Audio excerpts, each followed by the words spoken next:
Darbhanga blast की जांच में हर दिन बड़े बड़े खुलासे हो रहे हैं। बिहार और तेलंगाना के साथ कई और राज्यों की जो एटीएस मामलों की जो जांच है उसमें लगातार तेजी आ रही है।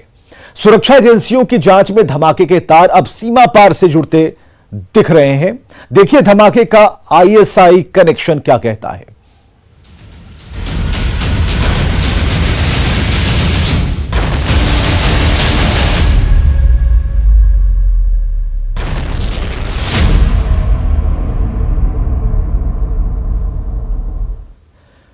तो एफएसएल ने दरभंगा ब्लास्ट मामले में अपनी जांच रिपोर्ट एटीएस को सौंप दी है। रिपोर्ट में इस बात की पुष्टि हुई है कि धमाके के लिए हाई इंटेंसिटी एक्सप्लोसिव का इस्तेमाल किया गया था।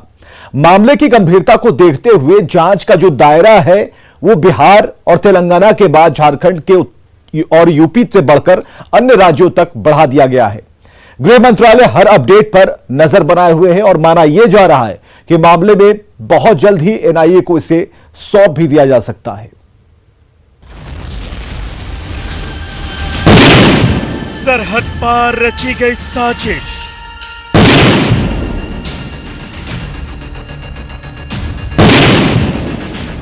धमाके के पीछे आईएसआई का हाथ।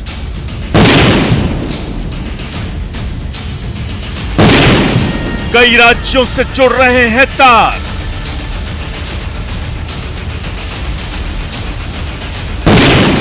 एनआईए को जांच सौंपने की तैयारी। दरभंगा ब्लास्ट मामले में हर दिन नए खुलासे हो रहे हैं। इन खुलासों ने सुरक्षा एजेंसियों और सरकार की नींद उड़ा दी है। नए खुलासे ब्लास्ट के तार आतंकियों से जोड़ने का इशारा कर रहे हैं। धमाके का मुख्य संदिग्ध अब तक पकड़ से बाहर है, लेकिन सुरक्षा एजेंसियां चौकन्नी हैं। हर कदम फूंक फूंक कर रख रही हैं ताकि धमाके का कोई भी सुराग छूटने न पाए और आरोपियों को उनके अंजाम तक पहुंचाया जा सके। इस मामले की जांच कर रही एंटी टेररिज्म स्क्वाड यानी एटीएस की टीम लगातार मामले की छानबीन कर रही है। 6 दिन तक धमाके की जांच करने के बाद एफएसएल की टीम ने अपनी जांच रिपोर्ट एटीएस को सौंप दी है। माना जा रहा है कि एफएसएल की जांच में कुछ बेहद अहम सुराग मिले हैं। जानकारी के मुताबिक रिपोर्ट में कहा गया है कि धमाके के लिए उच्च तीव्रता वाले केमिकल का इस्तेमाल किया गया था, लेकिन केमिकल की शीशी कपड़े के बंडल के अंदर रखी होने के कारण धमाका बड़ा नहीं हुआ। हालांकि इस जांच में अब तक यह खुलासा नहीं हुआ है कि धमाके के लिए किस केमिकल का इस्तेमाल किया गया था। जैसे जैसे जांच आगे बढ़ रही है, इसके तार कई राज्यों से जुड़ रहे हैं। जांच का दायरा बिहार और तेलंगाना के बाद झारखंड और यूपी से बढ़कर अन्य राज्यों तक भी पहुंच गया है। ऐसे में घटना के पर्दाफाश के लिए इन राज्यों की एटीएस एक साथ काम कर रही है। अब तक की जो जानकारी है, जो यूपी एटीएस, बिहार एटीएस और तेलंगाना एटीएस ने जो अनुसंधान किया है, जिन 4 संदिग्धों को हिरासत में लेकर के पूछताछ किया है, उनके तरफ से कई चौंकाने वाली जानकारी जो है वो एटीएस की टीम को दी गई है, जिसके आधार पर इस पूरे मामले का अनुसंधान आगे जारी है। और यह भी बात सामने आया कि इस पूरे मामले में जो है वो आईएसआई का जो है वो हाथ है और आईएसआई जो है वो बिहार में एक बड़ा धमाका करना चाहता था। नापाक मंसूबा जो है वो पाल रखा था, अपने स्लीपर सेल्स को वो तैयार कर रखा था और उन्हीं स्लीपर सेल्स के जरिए जो है वो ट्रेन में ब्लास्ट करना मंसूबा जो था उनका, लेकिन वो कामयाब ना हो सके। धमाके के तार सरहद पार से भी जुड़ रहे हैं।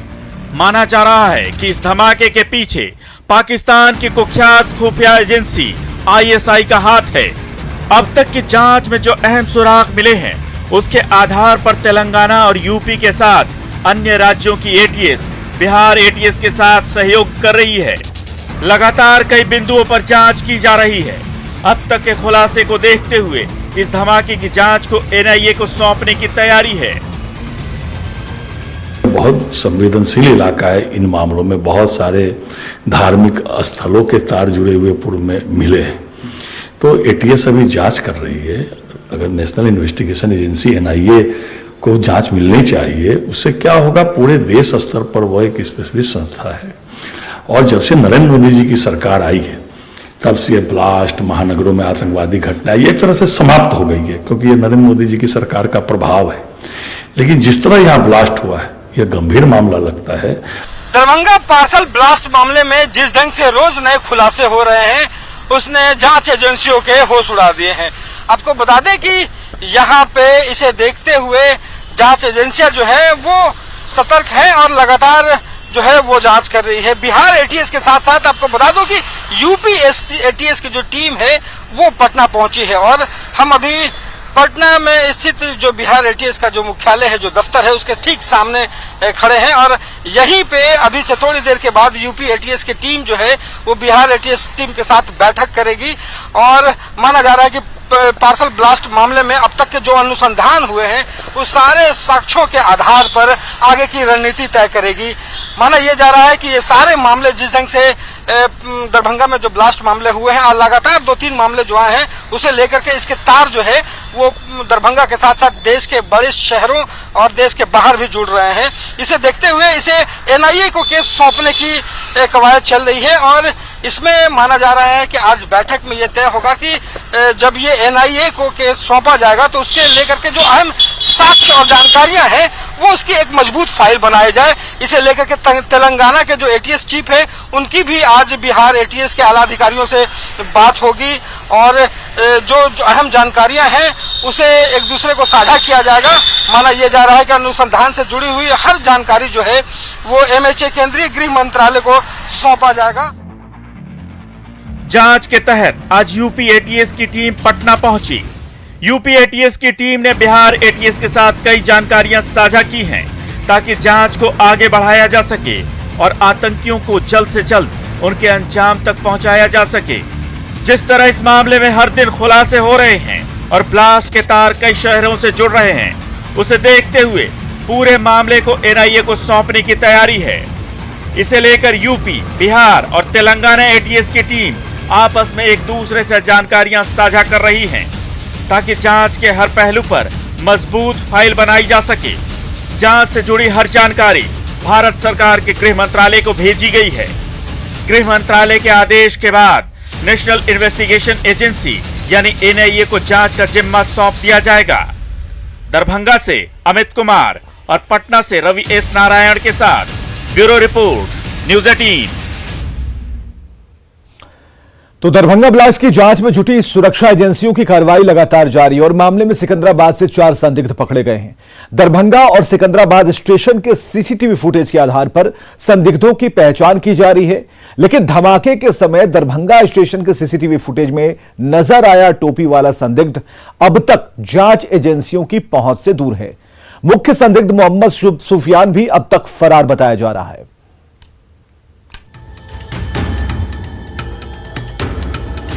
सुरक्षा एजेंसियां दरभंगा ब्लास्ट मामले की जांच में लगातार जुटी हुई हैं। सिकंदराबाद स्टेशन के सीसीटीवी फुटेज की जांच में नजर आए संदिग्धों पर जांच एजेंसियों की निगाह टिकी हुई है।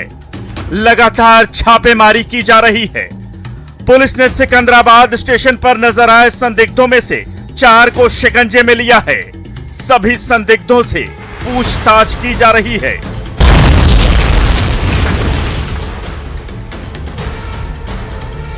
सिकंदराबाद स्टेशन के बाहर जिन संदिग्धों को कार से उतरते हुए देखा गया था, कड़ी जांच और छापेमारी के बाद उनमें से एक को तेलंगाना एटीएस ने धर दबोचा। पूछताछ में उसने 3 और संदिग्धों का खुलासा किया। कड़ी जांच और छापेमारी के बाद उनमें से एक को तेलंगाना एटीएस ने धर दबोचा।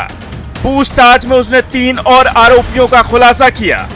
तेलंगाना एटीएस ने बाकी 3 और संदिग्धों को भी हिरासत में लिया है।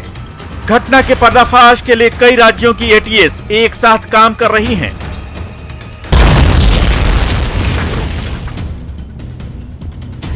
सिकंदराबाद स्टेशन पर लगे सीसीटीवी फुटेज में कार और बाइक सवार कुछ लोग नजर आ रहे हैं, जिनकी गतिविधियां संदिग्ध लग रही हैं।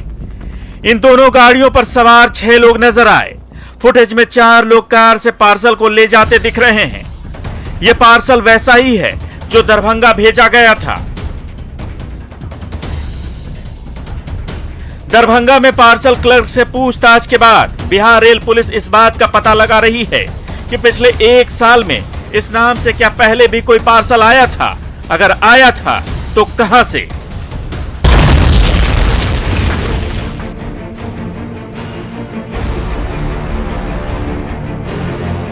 जांच एजेंसियों के शक की सुई दरभंगा स्टेशन पर लगे सीसीटीवी की फुटेज में दिखे एक संदिग्ध पर टिकी हुई है, लेकिन सीसीटीवी फुटेज में दिखा संदिग्ध अब तक एटीएस की पकड़ से दूर है।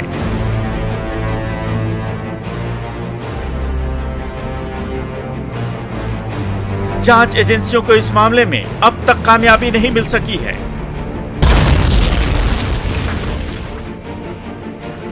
सीसीटीवी फुटेज की जांच में पुलिस को कुछ सुराग मिले हैं। जब रेल पुलिस ने दरभंगा स्टेशन पर लगे सीसीटीवी फुटेज को खंगाला तो एक व्यक्ति की गतिविधियां संदिग्ध नजर आईं। सूत्रों के मुताबिक ब्लास्ट के तुरंत बाद ये व्यक्ति घटना वाली जगह पर पहुंचा। संदिग्ध शख्स सफेद कुर्ता पैजामा और टोपी पहने हुए है और उसने अपने चेहरे पर मास्क भी लगा रखा है। संदिग्ध व्यक्ति का चेहरा स्पष्ट नहीं है, हालांकि सिर पर टोपी और दाढ़ी जरूर नजर आ रही है। वो शख्स थोड़ी दूर से सभी चीजों को देखता है और फिर घटनास्थल के बगल में बने फुटओवर ब्रिज की सीढ़ी पर चढ़कर पूरे घटनाक्रम पर अपनी निगाह बनाए रखता है। इस दौरान वो लगातार मोबाइल से किसी से बात करता हुआ दिखाई देता है। जांच एजेंसियां ये पता करने में जुटी हैं कि संदिग्ध शख्स फोन पर किससे बात कर रहा है।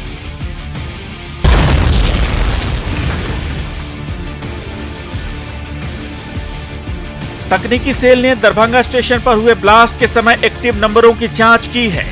जांच में काफी मशक्कत के बाद एक नंबर संदिग्ध पाया गया है। घटना के समय इस नंबर से दूसरे राज्यों के लोगों से लगातार बात होती रही है। स्थानीय पुलिस इस मामले में कुछ कहने से परहेज कर रही है।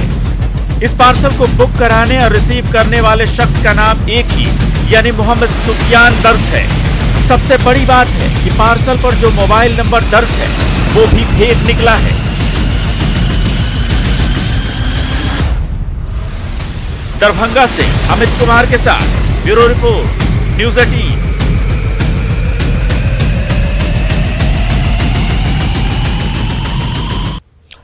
तो दरभंगा धमाके के बाद पार्सल स्क्रीनिंग को लेकर सवाल खड़े